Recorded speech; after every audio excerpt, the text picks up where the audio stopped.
Welcome. दोस्तों, हम सब जानते हैं कि गवर्नमेंट, चाहे वो सेंट्रल गवर्नमेंट हो, चाहे वो स्टेट गवर्नमेंट हो, समय समय पर इन्वेस्टर्स के लिए, एंड यूजर्स के लिए स्कीम्स लाती हैं, कुछ पॉलिसीज लेकर आती हैं ताकि इंफ्रास्ट्रक्चर ग्रो कर सके, हिंदुस्तान आगे बढ़ सके। खासतौर पे अगर कुछ एक मैं आपको स्कीम्स या पॉलिसीज के नाम बताऊं, आप लोगों ने जरूर सुना होगा। जो आजकल, अब मैं हरियाणा की टिपिकली बात करता हूँ और वो भी गुड़गांव की बात करता हूँ। वैसे तो हिंदुस्तान में अलग अलग स्टेट्स के अंदर स्टेट गवर्नमेंट के द्वारा भी अलग अलग स्कीम्स चलाई जाती हैं, पॉलिसीज चलाई जाती हैं।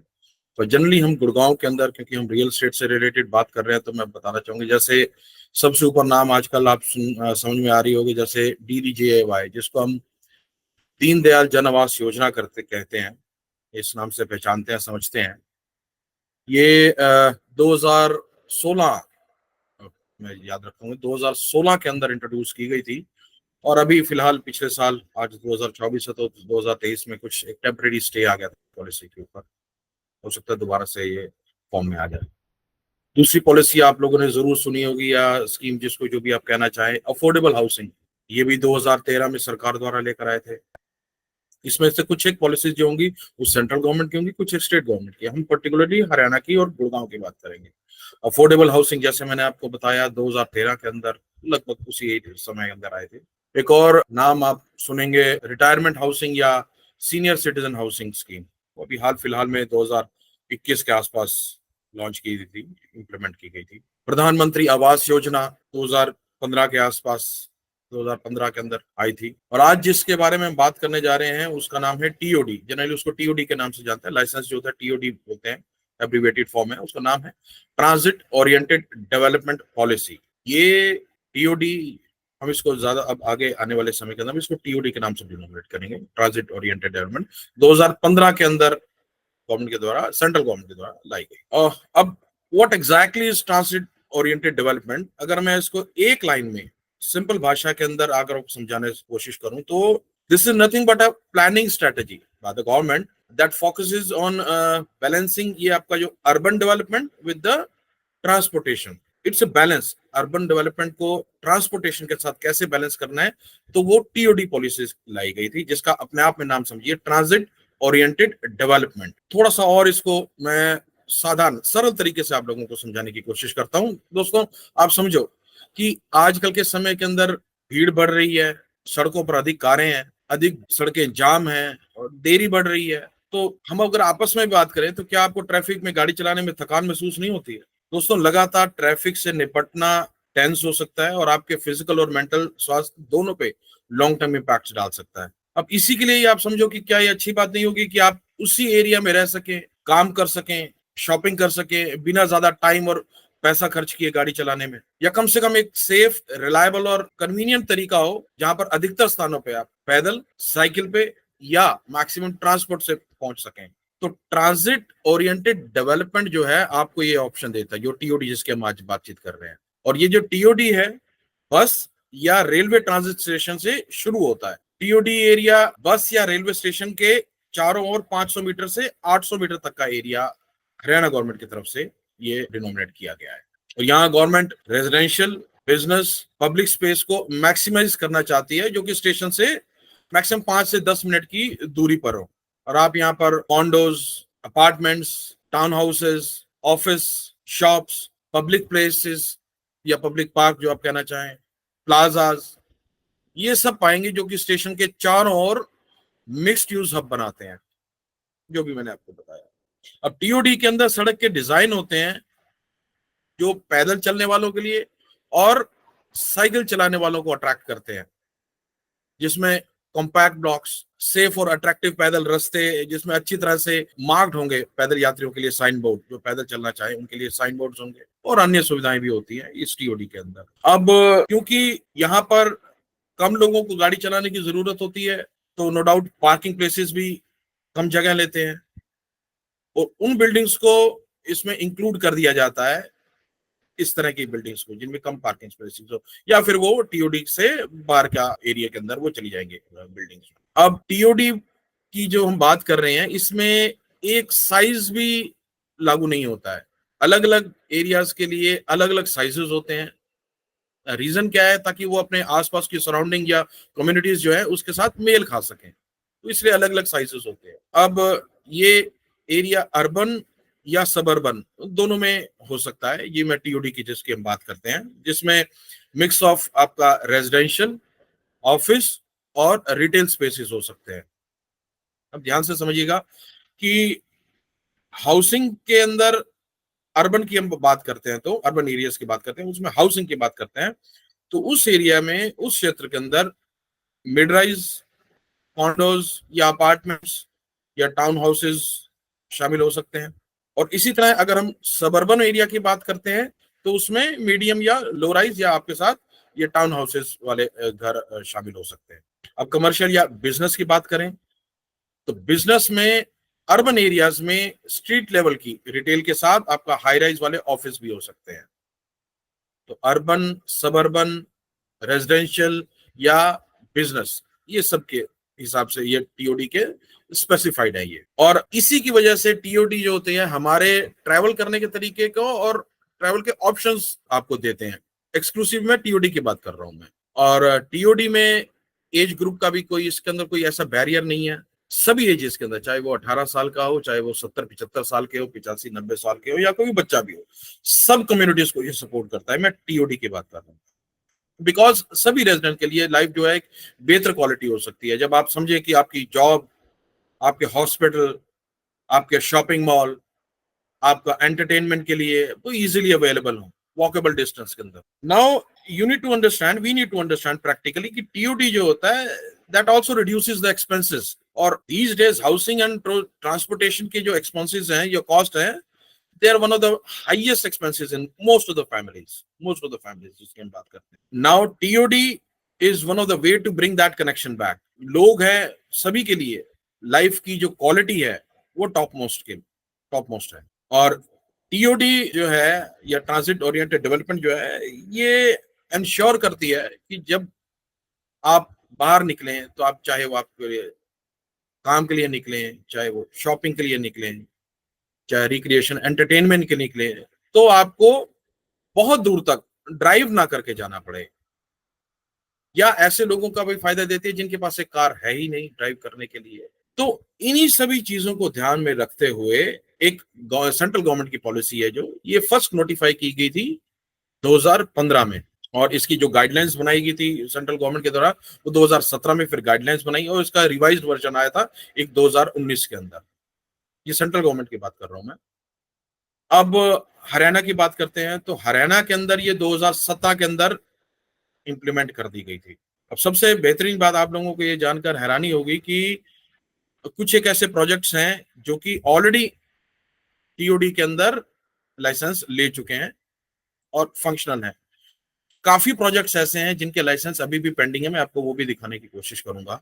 कुछ एक नाम बताता हूं जो इस लाइसेंस के अंदर ऑलरेडी आ चुके हैं। गुड़गांव के अंदर बात करें तो सेक्टर 102 के अंदर आपने शाहपुर जी पलौंची का प्रोजेक्ट आपने सुना होगा, जॉयविल, वो उसको टीओडी के लाइसेंस के अंदर वो प्रोजेक्ट है। एसएस ग्रुप का प्रोजेक्ट सेक्टर 86 में है, वो भी टीओडी के लाइसेंस के अंदर है। गुड़गांव में सेक्टर 69-70 की तरफ अगर आप जाते हैं, ट्यूलिप का लैंड पार्सल जो है उसको भी टीओडी के अंदर लाइसेंस मिला हुआ है।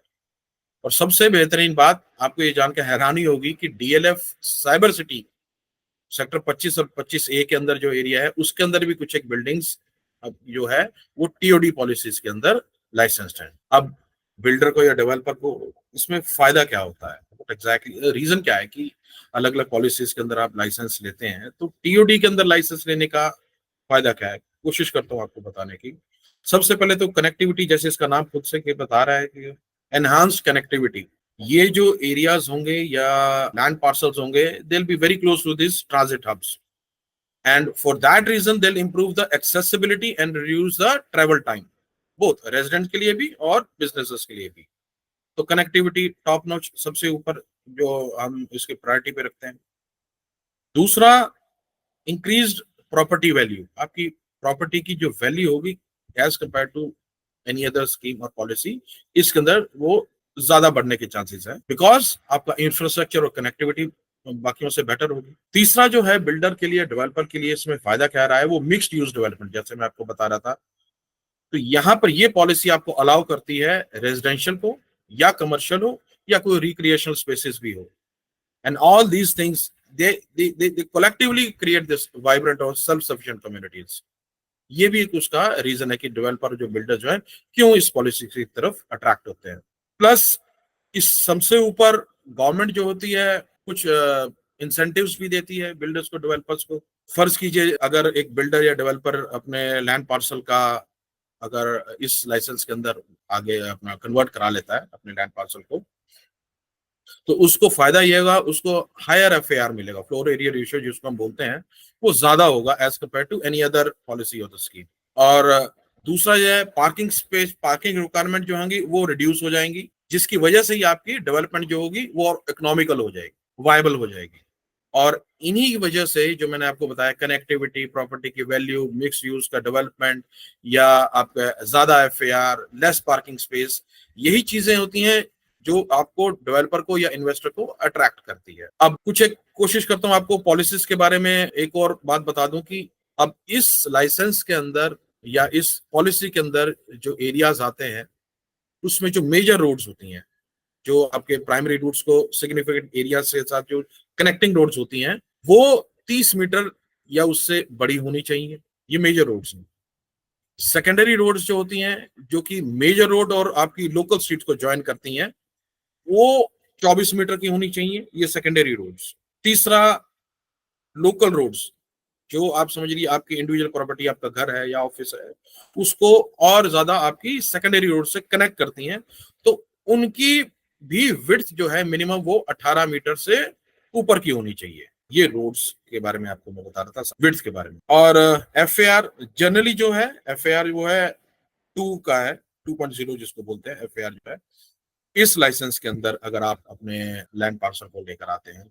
और ये भी वेरी करता है स्पेसिफिक लोकेशन पर कैसा है, और टीओडी जोन के अंदर आपका जो प्रोजेक्ट है वो टीओडी जोन के कौन सी लोकेशन पे है, प्लस आपका जो प्रोजेक्ट है उसकी नेचर क्या है, what is the nature of that project. तो इन सब चीजों को ध्यान में रखते हुए, चाहे आपके बिल्डर के लिए चाहे डेवलपर्स के लिए फायदा है, मिक्स यूज का, एनहांस कनेक्टिविटी का, डेवलपमेंट का, इंसेंटिव्स का, इन्हीं वजह से एक बिल्डर या एक डेवलपर अपने लैंड पार्सल को टीओडी के अंदर लाइसेंस लेने का उसको इंक्लिनेशन होता है, वो चाहता है कि क्यों मैं अपने लैंड पार्सल को टीओडी के अंदर मैं लेकर आऊं। तो ये था एक बेसिक टीओडी के बारे में जिसको हम बोलते थे ट्रांजिट ओरिएंटेड डेवलप। यहाँ देखिए, आपको अगर आप गवर्नमेंट की, हरियाणा गवर्नमेंट की वेबसाइट के ऊपर भी जाते हैं जो tcpharyana.gov.in है, तो वहां पर अगर आप देख सकते हैं कि कौन कौन से ऐसे बिल्डर्स हैं लाइसेंसेस के अंदर जिनके अभी पेंडिंग चल रहे हैं। दोस्तों, हम सब जानते हैं कि गवर्नमेंट, चाहे वो सेंट्रल गवर्नमेंट हो चाहे वो स्टेट गवर्नमेंट हो, समय समय पर इन्वेस्टर्स के लिए, एंड यूजर्स के लिए स्कीम्स लाती हैं, कुछ पॉलिसीज लेकर आती हैं ताकि इंफ्रास्ट्रक्चर ग्रो कर सके, हिंदुस्तान आगे बढ़ सके। खासतौर पे अगर कुछ एक मैं आपको स्कीम्स या पॉलिसीज के नाम बताऊं, आप लोगों ने जरूर सुना होगा, जो आजकल, अब मैं हरियाणा की टिपिकली बात करता हूँ और वो भी गुड़गांव की बात करता हूँ। वैसे तो हिंदुस्तान में अलग अलग स्टेट्स के अंदर स्टेट गवर्नमेंट के द्वारा भी अलग अलग स्कीम्स चलाई जाती है, पॉलिसीज चलाई जाती हैं, पर जनरली हम गुड़गांव के अंदर, क्योंकि हम रियल एस्टेट से रिलेटेड बात कर रहे हैं, तो मैं बताना चाहूंगी, जैसे सबसे ऊपर नाम आजकल आप समझ में आ रही होगी, जैसे DDJAY, जिसको हम दीनदयाल जन आवास योजना कहते हैं, इस नाम से पहचानते हैं, समझते हैं। ये 2016, मैं याद रखूंगा, 2016 के अंदर इंट्रोड्यूस की गई थी, और अभी फिलहाल पिछले साल, आज 2024 है तो 2023 में कुछ टेम्परेरी स्टे आ गया था पॉलिसी के ऊपर, हो सकता है दोबारा से ये फॉर्म में आ जाए। दूसरी पॉलिसी आप लोगों ने जरूर सुनी होगी, या स्कीम जिसको जो भी आप कहना चाहें, अफोर्डेबल हाउसिंग। ये भी 2013 में सरकार द्वारा लेकर आए थे। इसमें से कुछ एक पॉलिसीज जो होंगी वो सेंट्रल गवर्नमेंट की होंगी, कुछ एक स्टेट गवर्नमेंट की। हम पर्टिकुलरली हरियाणा की और गुड़गांव की बात करेंगे। अफोर्डेबल हाउसिंग, जैसे मैंने आपको बताया, 2013 के अंदर लगभग उसी समय अंदर आए थे। एक और नाम आप सुनेंगे, रिटायरमेंट हाउसिंग या सीनियर सिटीजन हाउसिंग स्कीम, अभी हाल फिलहाल में 2021 के आसपास लॉन्च की थी, इम्प्लीमेंट की गई थी। प्रधानमंत्री आवास योजना 2015 के आसपास, 2015 के अंदर आई थी। और आज जिसके बारे में हम बात करने जा रहे हैं उसका नाम है टीओडी। जनरली उसको टीओडी के नाम से जानते हैं, लाइसेंस जो होता है टीओडी होते हैं, एब्रिविएटेड फॉर्म है। उसका नाम है ट्रांजिट ओरिएंटेड डेवलपमेंट पॉलिसी। ये टीओडी हम इसको ज्यादा अब आगे आने वाले समय के अंदर इसको टीओडी के नाम से कन्वर्ट करेंगे, ट्रांजिट ओरिएंटेड डेवलपमेंट। 2015 के अंदर गवर्नमेंट के द्वारा, सेंट्रल गवर्नमेंट के द्वारा लाई गई। अब what exactly is transit oriented development? अगर मैं इसको एक लाइन में सिंपल भाषा के अंदर आकर समझाने की कोशिश करूं तो this is nothing but a planning strategy by the government that focuses on balancing, ये आपका जो urban development with the transportation. It's a balance, urban development को ट्रांसपोर्टेशन के साथ कैसे बैलेंस करना है, तो वो टीओडी पॉलिसी लाई गई थी, जिसका अपने आप में नाम समझिए ट्रांजिट ओरिएंटेड डेवलपमेंट। थोड़ा सा और इसको मैं साधारण सरल तरीके से आप लोगों को समझाने की कोशिश करता हूं। दोस्तों, आप समझो कि आजकल के समय के अंदर भीड़ बढ़ रही है, सड़कों पर अधिक कारें हैं, अधिक सड़कें जाम हैं और देरी बढ़ रही है। तो हम अगर आपस में बात करें तो क्या आपको ट्रैफिक में गाड़ी चलाने में थकान महसूस नहीं होती है? दोस्तों, लगातार ट्रैफिक से निपटना टेंस हो सकता है और आपके फिजिकल और मेंटल स्वास्थ्य दोनों पे लॉन्ग टर्म इम्पैक्ट डाल सकता है। अब इसी के लिए ही आप समझो कि क्या ये अच्छी बात नहीं होगी कि आप उसी एरिया में रह सकें, काम कर सकें, शॉपिंग कर सकें बिना ज्यादा टाइम और पैसा खर्च किए गाड़ी चलाने में, या कम से कम एक सेफ, रिलायबल और कन्वीनियंट तरीका हो जहां पर अधिकतर स्थानों पे आप पैदल, साइकिल पे या मैक्सिमम ट्रांसपोर्ट से पहुंच सकें। तो ट्रांजिट ओरिएंटेड डेवलपमेंट जो है आपको ये ऑप्शन देता है, जो टीओडी जिसके हम आज बातचीत कर रहे हैं। और ये जो टीओडी है बस या रेलवे ट्रांजिट स्टेशन से शुरू होता है। टीओडी एरिया बस या रेलवे स्टेशन के चारों ओर 500 मीटर से 800 मीटर तक का एरिया हरियाणा गवर्नमेंट की तरफ से ये डिनोमिनेट किया गया है। तो यहाँ government residential, business, public space को मैक्सिमाइज करना चाहती है, जो कि स्टेशन से मैक्सिमम 5 से 10 मिनट की दूरी पर हो। और आप यहाँ पर condos, apartments, town houses, office, shops, public places या पब्लिक पार्क जो आप कहना चाहें, प्लाजाज, ये सब पाएंगे जो कि स्टेशन के चारों ओर मिक्स्ड यूज हब बनाते हैं, जो भी मैंने आपको बताया। अब टीओडी के अंदर सड़क के डिजाइन होते हैं जो पैदल चलने वालों के लिए और साइकिल चलाने वालों को अट्रैक्ट करते हैं, जिसमें कॉम्पैक्ट ब्लॉक्स, सेफ और अट्रैक्टिव पैदल रास्ते, जिसमें अच्छी तरह से मार्क्ड होंगे पैदल यात्रियों के लिए साइन बोर्ड, जो पैदल चलना चाहे उनके लिए साइन बोर्ड होंगे, और अन्य सुविधाएं भी होती हैं इस टीओडी के अंदर। अब क्योंकि यहाँ पर कम लोगों को गाड़ी चलाने की जरूरत होती है, तो नो डाउट पार्किंग प्लेसेस भी कम जगह लेते हैं और उन बिल्डिंग्स को इसमें इंक्लूड कर दिया जाता है, इस तरह की बिल्डिंग्स को जिनमें कम पार्किंग स्पेसेस हो, या फिर वो टीओडी से बाहर का एरिया के अंदर वो चली जाएंगे बिल्डिंग्स। अब टीओडी की जो हम बात कर रहे हैं इसमें एक साइज भी लागू नहीं होता है। अलग अलग एरियाज के लिए अलग अलग साइजेस होते हैं। रीजन क्या है? ताकि वो अपने आसपास की सराउंडिंग या कम्युनिटीज जो है उसके साथ मेल खा सके, तो इसलिए अलग अलग साइजेस होते हैं। अब ये एरिया अर्बन या सबर्बन दोनों में हो सकता है। ये मैं टीओडी की जिसकी हम बात करते हैं, जिसमें मिक्स ऑफ आपका रेजिडेंशियल, ऑफिस और रिटेल स्पेसेस हो सकते हैं। अब ध्यान से समझिएगा कि हाउसिंग के अंदर अर्बन की हम बात करते हैं, तो अर्बन एरियाज की बात करते हैं, उसमें हाउसिंग की बात करते हैं, तो उस एरिया में, उस क्षेत्र के अंदर मिड राइज, कॉन्डोज या अपार्टमेंट्स या टाउन हाउसेस शामिल हो सकते हैं। और इसी तरह अगर हम सबर्बन एरिया की बात करते हैं तो उसमें मीडियम या लो राइज या आपके साथ ये टाउन हाउसेस वाले घर शामिल हो सकते हैं। अब कमर्शियल या बिजनेस की बात करें तो बिजनेस में अर्बन एरियाज में स्ट्रीट लेवल की रिटेल के साथ आपका हाई राइज वाले ऑफिस भी हो सकते हैं। तो अर्बन, सबर्बन, रेजिडेंशियल या बिजनेस, ये सब के हिसाब से ये टीओडी के स्पेसिफाइड है ये।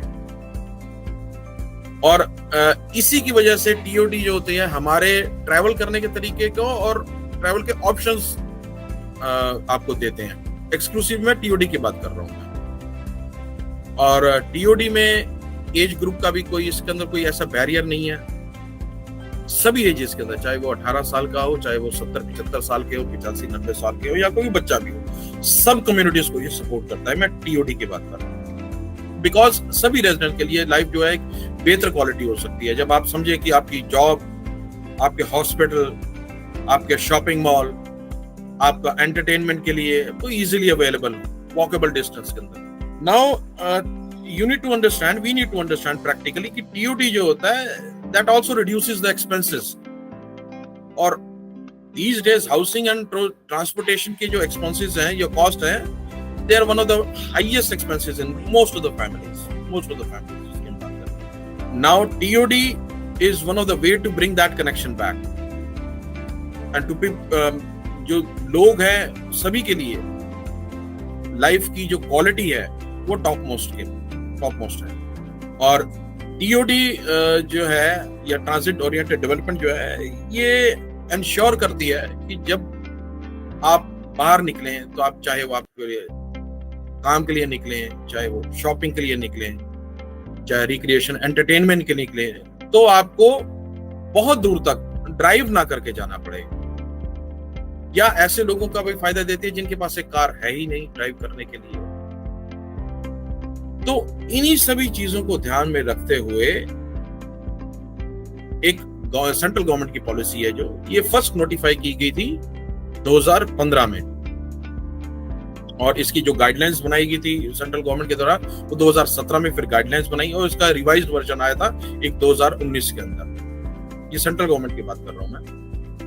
अब हरियाणा की बात करते हैं तो हरियाणा के अंदर ये 2017 के अंदर इंप्लीमेंट कर दी गई थी टीओडी पॉलिसी की बात करें। अब सबसे बेहतरीन बात आप लोगों को ये जानकर हैरानी होगी कि कुछ एक ऐसे प्रोजेक्ट्स हैं जो कि ऑलरेडी टीओडी के अंदर लाइसेंस ले चुके हैं और फंक्शनल हैं। काफी प्रोजेक्ट्स ऐसे हैं जिनके लाइसेंस अभी भी पेंडिंग है, मैं आपको वो भी दिखाने की कोशिश करूंगा। कुछ एक नाम बताता हूं जो इस लाइसेंस के अंदर ऑलरेडी आ चुके हैं। गुड़गांव के अंदर बात करें तो सेक्टर 102 के अंदर आपने शाहपुर जी कलौंची का प्रोजेक्ट आपने सुना होगा, जॉयविल, उसको टीओडी के लाइसेंस के अंदर वो प्रोजेक्ट है। एसएस ग्रुप का प्रोजेक्ट सेक्टर 86 में है, वो भी टीओडी के लाइसेंस के अंदर है। गुड़गांव में सेक्टर 69-70 की तरफ अगर आप जाते हैं, ट्यूलिप का लैंड पार्सल जो है उसको भी टीओडी के अंदर लाइसेंस मिला हुआ है। और सबसे बेहतरीन बात आपको ये जानकर हैरानी होगी कि डीएलएफ साइबर सिटी सेक्टर 25 और 25A के अंदर जो एरिया है उसके अंदर भी कुछ एक बिल्डिंग्स जो है वो टीओडी पॉलिसीज के अंदर लाइसेंस्ड है।